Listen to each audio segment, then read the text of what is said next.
Bom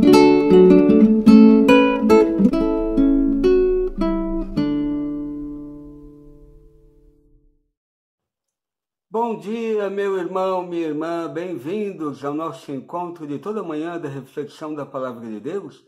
Hoje, sexta-feira, dia 18 de fevereiro da sexta semana do Tempo Comum, e a liturgia que nos dá a Igreja na missa de hoje, para que possamos refletir um pouquinho, a primeira leitura do livro da Carta de São Tiago, capítulo 2, versículo 14 ao 24, pula e pega o versículo 26.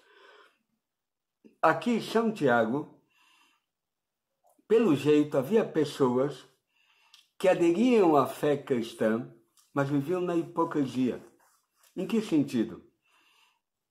Sim, acreditar que Jesus é o Filho de Deus, que ele é o Messias, acreditar no sendo da doutrina católica, mas teoricamente apenas, mas como se isso não impactasse, não mudasse a minha vida, não fizesse com que eu pudesse, a partir da fé, ter uma maneira de viver, de agir, de ser, que corresponda à fé que eu digo viver. Não adianta saber teoricamente a doutrina católica sobre a Trindade, sobre os sacramentos, um monte de coisas, sobre o matrimônio, sexualidade, são tudo coisas boas e necessárias, com certeza. Mas é como alguém saber que é bom comer uma comida saudável. Olha, cuidado com a gordura, olha com... mas na prática não o faço. Não adianta saber. Não adianta saber que, olha, se a gente não cuidar um pouquinho da natureza, jogar lixo na rua dos bueiros, não preservar os mananciais, olha que mas eu continuo fazendo aquilo. Então, na teoria, acreditar em Cristo é algo grande? Com certeza. Ter fé em Jesus, ter fé naquilo que eu acredito da igreja é importante, necessário, eu diria. Aprofundarmos a fé, conhecer mais, tudo bem, mas se esta fé não se traduz, diz hoje São Tiago, em obras, em fruto, em coisas práticas, ela é morta, ela é vazia, ela é estéril. A fé sem obras não tem sentido. E ele vai dando exemplo do que esta fé que dá um fruto, que gera obras, é aquele que se preocupa com aquele que não tem o que vestir, não tem o que comer, mas não porque ele faz por ideologia, apenas por sei lá o quê. Não. Uma justiça social sem fé também é perigosíssima, eu diria. Sim, faço justiça social, talvez entregando comida, roupa, mas preciso do acréscimo, eu diria. Aquilo que me motiva a fazer isto é a fé, para que se demonstre que a minha fé é um fruto. Porque eu posso fazer também obra social sem fé. Aqui, Tiago tenta casar as duas coisas, fé e obra. A obra sem a fé pode ser um voluntarismo, um esforço, um sei lá o que, ideologia. E a fé sem obras, como dirá ele, é morta. Não tem como provar que esta fé em Jesus, ela é real, ela é concreta, ela é profunda, se ela não se manifesta em obra. E a obra maior é o amor, a caridade, o perdão, o morrer ao outro, enfim. Ela manifesta-se em atitudes muito concretas, entende? Senão, não casa. Por exemplo, do que adianta eu dizer que acredito, por exemplo, a defesa da vida, que a igreja defende a vida, desde a gestação, desde a concepção até a velhice, a morte, não? E aí depois diz algumas aí, católicas pelo direito de decidir para defender aborto. Não tem lógica. Como que eu digo que sou católico e defendo certas coisas que a doutrina católica não defende? Opa, tem coisa errada. Então, a minha fé tem que ser coerente às obras também coerente com a fé e vice-versa. As duas casam juntas. E ele dará aqui na leitura o exemplo. Espero que o Senhor nos ajude a viver uma fé operante. Ter a fé esclarecida na doutrina, aprofundada, é verdade. Tenho que conhecer, sim, aprender, mas esta fé tem que se traduzir numa prática, fruto desta fé vivida, adquirida, aprendida, o que você quiser, tá bom? O evangelho de hoje é do evangelho de São Marcos, capítulo 8, do versículo 34, entra no capítulo 9 e vai até o versículo 1. Lembra-se que Jesus levou os discípulos a Cesareia de Filipe e lá perguntou aos discípulos: quem dizem os homens que eu sou? Todo mundo respondeu que o povo dizia. Uns que é Elias, outros João Batista, outros que alguns dos profetas. E Jesus perguntou: e vós, quem dizeis que eu sou? E Pedro responde: tá muito bem. Mas como todo mundo tinha uma ideia de Messias político, Jesus teve que esclarecer ontem que tipo de Messias ele é.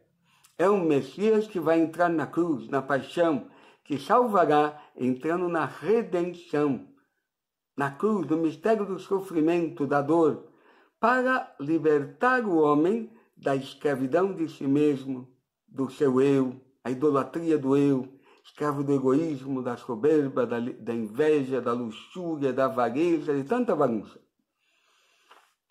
Mas Jesus continua, porque o Pedro se escandaliza, não? Senhor, que isto não aconteça, que Deus não permita. Pedro, afasta-te. Você não pensa como o Pai, como Deus. Pensa como os homens. De buscar a vida aqui, satisfazer, prazer, passar bem neste mundo. Não. Não seja um cara mundano. Esse é o homem do demônio. O homem que vive escravo do mundo, das paixões, do desejo, de tanta coisa. Não está disposto a mortificar-se, a sofrer por causa do céu, da vontade de Deus, da vida eterna, para viver a fé, para viver os valores do Evangelho. E é isto que aqui Jesus hoje continua. Ele continua a toada. E ele diz: olha, se alguém me quer seguir, renuncie a si mesmo, tome a sua cruz e me siga. Aqui, Jesus está querendo dizer: você quer ser meu discípulo, quer me seguir, quer ir aonde eu vou para o céu, mas passo pela cruz, passo pelo mistério da dor, para que você veja que a minha ressurreição, vivente em ti, destruiu o medo da morte, destruiu o poder da morte. Sim, se sofre, porque a cruz é dor, é sofrimento, mas ela já não tem mais o aguilhão, a corrente, o peso que me esmagava. Foi destruído pela morte e pela ressurreição de Jesus. Pois quem quiser salvar a sua vida, ou seja, defender, passar bem, não sofrer, não renunciar, não mortificar, não dizer não às suas vontades para fazer a vontade de Deus, vai perder a vida. Mas quem perder a sua vida por causa de mim e do Evangelho vai salvá-la. E esse é que é o grande segredo que Jesus quer ensinar aos seus discípulos para ganhar o céu, a vida eterna, a salvação, se de verdade estão dispostos a carregar o mistério da cruz na sua vida, no seu corpo, aquela doença, aquele sofrimento, aquela frustração, aquela dificuldade. Como vencê-la? Na fé em Cristo, na fé na ressurreição, do poder da ressurreição de Cristo, da vitória sobre a morte, vivente em mim, que me dá uma capacidade de poder entrar em certos acontecimentos da vida e ver que aquilo que antes me fazia sofrer, o caráter do outro, o jeito do outro, sei lá, algo, já não me faz sofrer. Posso entrar naquela realidade e ela já não me deixa abatido. Sofro, talvez sofra um pouco, mas tem um poder de Cristo para não morrer. E diz ele ainda: com efeito, do que adianta o homem ganhar o mundo inteiro se perder a própria vida? E o que poderia o homem dar em troca da própria vida? Se alguém se envergonhar de mim e das minhas palavras, diante desta geração adúltera e pecadora, também o Filho do Homem se envergonhará quando vier na glória do seu Pai com os seus anjos. Ou seja, do que adianta dizer que creio em Jesus, mas me envergonho? Envergonho do quê? Olha, esse cara aqui é trouxa, é um católico que abraça a fé, não precisa de tudo isso, vive todo domingo na missa, você perde emprego, perde prestígio, perde prazer, lazer, a vida. Olha, para quê? Não, certas coisas é um exagero, não precisa de tudo isso. Esta fé que começa a diminuir, esta capacidade daquele que acredita em Cristo, quer ser discípulo de Cristo, de entrar na cruz, de renunciar, de mortificar a si mesmo, o seu eu, a sua vontade. Por isso Jesus chamou a Pedro de Satanás. Afasta-te de mim, Satanás, porque você pensa não as coisas de Deus. Por isso ele é Satanás.